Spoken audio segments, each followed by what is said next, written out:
Salam sejahtera bagi Bapak Ibu Saudara dimanapun Anda sekalian berada. Saudara-saudara, pernahkah saudara mendengar ada seseorang yang berkata kepada orang lain, anak itu ndablek tenan. Ya, saudara, kata ndablek biasanya akan diungkapkan oleh seseorang untuk orang lain ketika dia melihat bahwa orang itu sudah dinasihati, sudah disuruh, tetapi dia tetap juga seperti itu lagi. Nah, karena itulah Bapak Ibu Saudara, sering kita mendengar kalau ketemu dengan orang yang seperti itu, maka orang biasanya akan ngomong, jian arek iki ndablek tenan. Nah, Bapak Ibu dan Saudara yang terkasih dalam Tuhan, dalam bacaan kita Amos pasal 4 ayat 6 sampai dengan 13 hari ini juga menggambarkan betapa bangsa Israel itu ndablek tenan.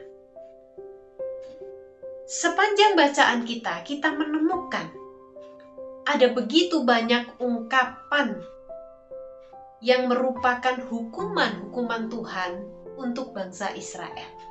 Tetapi toh mereka tidak juga berubah. Mereka tetap saja menjadi bangsa yang tidak nurut pada apa kata Tuhan. Saudara-saudara, Tuhan berikan mereka kekeringan, kelaparan.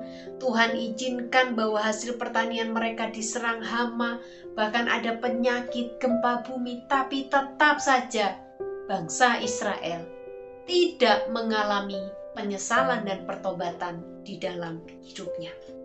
Saudara-saudara yang terkasih dalam Tuhan, ketika kita diperingatkan beberapa kali, maka berarti kita diminta untuk serius memperhatikan dan melakukannya, supaya jangan sampai sesuatu yang buruk menimpa pada kita.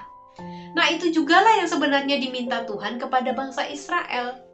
Nuruto, ikuto seperti apa yang Tuhan mau, tapi tetap aja ndablek.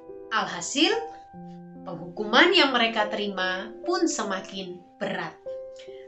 Bahkan saudara, saking ndableknya, sampai-sampai Tuhan itu berkata kepada bangsa Israel, bersiaplah bertemu dengan Allahmu Israel. Bapak, Ibu, dan Saudara yang terkasih dalam Tuhan, apakah Tuhan di dalam semua penghukuman yang diberikan Tuhan jahat? Tuhan bermaksud tidak baik? Tentu tidak, bukan. Sama seperti kita orang tua, ketika kita menghukum anak, bukan karena kita benci kepada anak kita, ataupun bukan karena kita ingin anak kita binasa, tetapi kita ingin anak kita punya kehidupan yang lebih baik, punya tabiat yang baik, karena kita mengasihinya. Itulah juga yang sebenarnya Tuhan mau di dalam kehidupan umatnya, bangsa Israel. Bapak, Ibu, dan Saudara yang terkasih dalam Tuhan, apa yang bisa kita refleksikan dari renungan kita hari ini? Saudara-saudara, Tuhan itu Bapa kita yang baik. Ketika kita diperingatkannya, maka mari kita menjadi anak-anak yang peka dan nurut apa kata Tuhan dan apa mau Tuhan.